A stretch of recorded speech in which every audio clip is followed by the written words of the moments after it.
Hello everyone. Today in this learn about model and layout. Model ನಲ್ಲಿರೋ drawing ನ layout page ಗೆ ಯಾವ ತರ ಅಪ್ಲೈ ಮಾಡೋದು ನೋಡೋಣ. ಸೊ ಇಲ್ಲಿ ಡ್ರಾಯಿಂಗ್ ಇದೆ. ಡ್ರಾಯಿಂಗ್ ನ ನಾನು ಲೇಔಟ್ ಗೆ ಯಾವ ತರ ಅಪ್ಲೈ ಮಾಡೋದು. ಸೊ ಇವಾಗ ನಾವೇನ್ ಡ್ರಾಯಿಂಗ್ ಮಾಡಿದೀವಲ್ವಾ ಇದು ಮಾಡೆಲ್ ಪೇಜ್ ಅಲ್ಲಿ ಇರುತ್ತೆ. ಸೊ ಆಟೋಕ್ಯಾಡ್ ಡ್ರಾಯಿಂಗ್ ಏನೇ ಮಾಡಿದ್ರು ನಾವು ಮಾಡೆಲ್ ಪೇಜ್ ಅಲ್ಲಿ ನಾವು ಕ್ರಿಯೇಟ್ ಮಾಡ್ತೀವಿ. ಸೊ ಇದನ್ನ ಲೇಔಟ್ ಗೆ ಯಾವ ತರ ಅಪ್ಲೈ ಮಾಡ್ತೀವಿ ನೋಡೋಣ. ಈ ಡ್ರಾಯಿಂಗ್ ನ ನಾವು ಲೇಔಟ್ ಗೆ ಅಪ್ಲೈ ಮಾಡ್ಬೇಕು. ಹೇಗೆ ಅಪ್ಲೈ ಮಾಡೋದು ನೋಡೋಣ. ಸೊ ಇಲ್ಲಿ ಫಸ್ಟ್ ಒನ್ ಡ್ರಾಯಿಂಗ್ ಇದೆ. ಸೊ ಡ್ರಾಯಿಂಗ್ ನ ಸೆಟ್ ಮಾಡ್ಕೊಂಡಿದೀನಿ. ಇಲ್ಲಿ ಲೇಔಟ್ 1 ಅಂತ ಇದೆ, ಲೇಔಟ್ 2 ಅಂತ ಇದೆ. ಲೇಔಟ್ ನ ಆಡ್ ಮಾಡ್ತಾ ಹೋಗ್ಬೋದು. ಈ ತರ ಪ್ಲಸ್ ಮಾರ್ಕ್ ನ ಪ್ರೆಸ್ ಮಾಡಿದ್ರೆ ನಮ್ಗೆ ಲೇಔಟ್ ಆಡ್ ಆಗ್ತಾ ಹೋಗುತ್ತೆ. ಸೊ ಫಸ್ಟ್ ಒನ್ ಇಲ್ಲಿ ಲೇಔಟ್ 1 ಅಂತ ಸೆಲೆಕ್ಟ್ ಮಾಡ್ತೀನಿ. ಸೊ ಇದು ಬಂದು ಇದು ನಾವು ಲೇಔಟ್ ಪೇಜ್. ಲೇಔಟ್ ಪೇಜ್ ಇಲ್ಲಿ ಡ್ರಾಯಿಂಗ್ ಕಾಣಿಸ್ತಿದೆ. ಗ್ರಿಡ್ ಲೈನ್ ನ ಆಫ್ ಮಾಡ್ಕೊಂಡಿದೀನಿ. ಲೇಔಟ್ ಪೇಜ್ ಶೋ ಆಗ್ತಿದೆ. ನೆಕ್ಸ್ಟ್ ಇಲ್ಲಿ ಬಾಕ್ಸ್ ಇದೆ, ಒಂದು ರೆಕ್ಟಾಂಗಲ್ ಬಾಕ್ಸ್ ಇದೆ. ಈ ರೆಕ್ಟಾಂಗಲ್ ಬಾಕ್ಸ್ ಒಳಗೆ ಡಬಲ್ ಕ್ಲಿಕ್ ಮಾಡಬೇಕು. ಸೊ ಡಬಲ್ ಕ್ಲಿಕ್ ಮಾಡಿದಾಗ ನಮ್ಗೆ ಮಾಡೆಲ್ ಅಲ್ಲಿ ಏನ್ ಡ್ರಾಯಿಂಗ್ ಇದೆ ಅದು ಲೇಔಟ್ ಪೇಜ್ ಅಲ್ಲಿ ಓಪನ್ ಆಗುತ್ತೆ. ಇಲ್ಲಿ ಗ್ರಿಡ್ ಲೈನ್ಸ್ ನ ಆಫ್ ಮಾಡ್ಕೊಂಡ್ರೆ ನಮ್ಗೆ ಈ ತರ ಪ್ಲೇನ್ ಶೀಟ್ ಕಾಣಿಸುತ್ತೆ. ಗ್ರಿಡ್ ಲೈನ್ಸ್ ನ ಆನ್ ಮಾಡ್ಕೊಂಡ್ರೆ ನಮ್ಗೆ ಗ್ರಿಡ್ ಲೈನ್ಸ್ ಶೋ ಆಗುತ್ತೆ. ಸೊ ಇದನ್ನ ಗ್ರಿಡ್ ಲೈನ್ಸ್ ನನಗ್ ಬೇಡ, ಆಫ್ ಮಾಡ್ಕೋತೀನಿ. ಸೊ ಇವಾಗ ನಾವು ಏನ್ ಡ್ರಾಯಿಂಗ್ ಮಾಡಿದೀವಿ ಅದು ನಮ್ಗೆ ಲೇಔಟ್ ಅಲ್ಲಿ ಶೋ ಆಗ್ತಿದೆ. ಸೊ ಇಲ್ಲಿ ಲೇಔಟ್ ಅಲ್ಲಿ ಸೆಟ್ ಮಾಡ್ಕೊಳ್ಳಿ. ಸೊ PDF ಮಾಡೋಕ್ಕಾಗಿರ್ಬೋದು ಅಥವಾ ಪ್ರಿಂಟ್ಔಟ್ ತಗೊಳ್ಲಿಕ್ಕಾಗಿರ್ಬೋದು, ಈಸಿಯಾಗಿ ನಾವು ಲೇಔಟ್ ಗೆ ಅಪ್ಲೈ ಮಾಡ್ಕೊಂಡು ತಗೋಬಹುದು. ಸೊ ಇದು ಲೇಔಟ್ ಗೆ ಅಪ್ಲೈ ಆಗಿದೆ.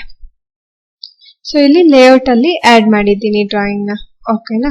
ಸೊ ನೆಕ್ಸ್ಟ್ ಈ ರೆಕ್ಟಾಂಗಲ್ ಬಾಕ್ಸ್ ಈ ಪ್ಲೇನ್ ಶೀಟ್ ಅಲ್ಲಿ ಬಂದು ಸೊ ಇಲ್ಲಿ ಹೊರಗಡೆ ಕ್ಲಿಕ್ ಮಾಡಿ. ಸೊ ರೆಕ್ಟಾಂಗಲ್ ಬಾಕ್ಸ್ ಒಳಗೆ ಕ್ಲಿಕ್ ಮಾಡಬಾರ್ದು, ಈ ಔಟ್ ಸೈಡ್ ಮಾಡಬೇಕು. Rectangle box out side double click ಮಾಡಿ. ಇವಾಗ ಡ್ರಾಯಿಂಗ್ ಮಾಡಿರೋದು ಲೇಔಟ್ ಅಲ್ಲಿ ಸೆಟ್ ಆಯ್ತು. ಸೊ ಈ ತರ ನಾವು ಲೇಔಟ್ ಅಲ್ಲಿ ಸೆಟ್ ಮಾಡ್ಕೋತೀವಿ.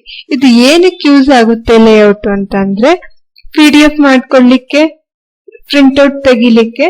ಸೊ ನಾವ್ ಇವಾಗ ಡೀಟೇಲ್ಸ್ ಎಲ್ಲ ಕೊಡ್ತೀವಿ. ನಮ್ದು ಕಂಪ್ನಿ ಡೀಟೇಲ್ಸ್ ಆಗಿರ್ಬೋದು ಅಥವಾ ಮೆಜರ್ಮೆಂಟ್ ಆಗಿರ್ಬೋದು, ಟೆಕ್ಸ್ಟ್ ಆಗಿರ್ಬೋದು ಆಡ್ ಮಾಡ್ತೀವಿ. ಸೊ ಅಲ್ಲಿ ನಮ್ಗೆ ಯೂಸ್ ಆಗುತ್ತೆ ಲೇಔಟ್ ಪೇಜ್. ಓಕೆನಾ. ಸೊ ಇಲ್ಲಿ ಡಬಲ್ ಕ್ಲಿಕ್ ಮಾಡಿದ್ರೆ ಮತ್ತೆ ಇವಾಗ ನೆಕ್ಸ್ಟ್ ಬೇರೆ ಏನೋ ಡ್ರಾಯಿಂಗ್ ಇರುತ್ತೆ ಅಂದ್ರೆ ಲೇಔಟ್ 2 ನ ಸೆಲೆಕ್ಟ್ ಮಾಡ್ಕೊಂಡು ಇಲ್ಲಿ ಡಬಲ್ ಕ್ಲಿಕ್ ಮಾಡಿದ್ರೆ ಸೊ ಮತ್ತೆ ಇಲ್ಲಿ ಬೇರೆ ಡ್ರಾಯಿಂಗ್ ನ ನಾವು ಆಡ್ ಮಾಡ್ಕೋಬಹುದು.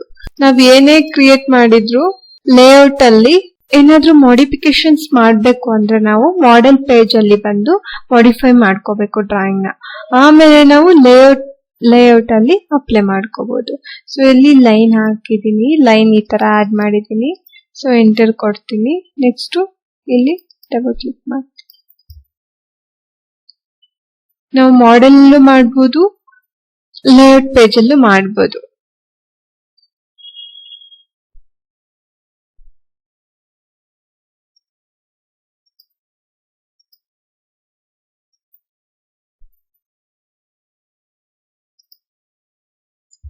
ಸೊ ನಾವು ಈ ತರ ಲೇಔಟ್ ಗೆ ಆಡ್ ಮಾಡ್ತೀವಿ, ಡ್ರಾಯಿಂಗ್ಸ್ ನ ಲೇಔಟ್ ಗೆ ಆಡ್ ಮಾಡ್ತೀವಿ. ಸೊ ಮತ್ತೆ ಮಾಡೆಲ್ ಪೇಜ್ ಗೆ ಬರಬೇಕು ಅಂದ್ರೆ ಇಲ್ಲಿ ಮಾಡೆಲ್ ಅಂತ ಇದೆ. ಸೊ ಮಾಡೆಲ್ ಮೇಲೆ ಕ್ಲಿಕ್ ಮಾಡಿ ಮಾಡೆಲ್ ಪೇಜ್ ಓಪನ್ ಆಗುತ್ತೆ. ಸೊ ಇಲ್ಲಿ drawing. Today in this class, thank you.